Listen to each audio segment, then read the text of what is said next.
Thế nhưng nó khi dương từ lên game thông mấy muối hay mơ khi dương kết dạng nào đấy bộ game như vậy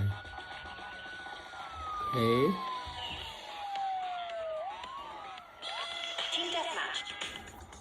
nhưng đô can AK mà khi dương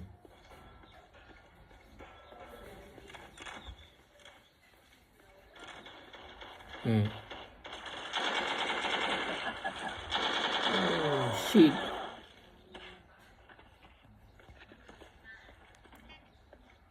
oh nó cái miếng tông chết miếng này thì cái đó này oh shit nhưng đô bong mùi khi dương bánh ngọt ở này oh nó mọc lâu nó thì oh my god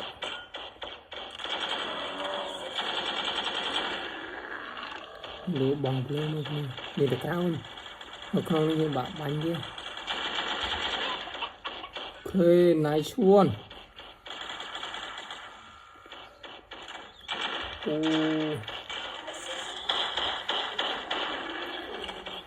AK dương off cross rồi dương đồ bàn cặp lần quay vinh thì này dương bài cho thế cặp lần quay pi crop ngóp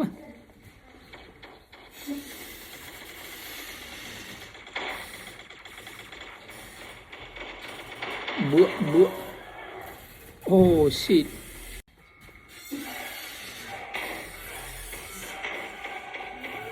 tôi ai bộ cái lối dương chặt snap với nhỉ ở đây chặt snap bàn này chết dương tan snap với nhỉ bữa oh wait to okay nice one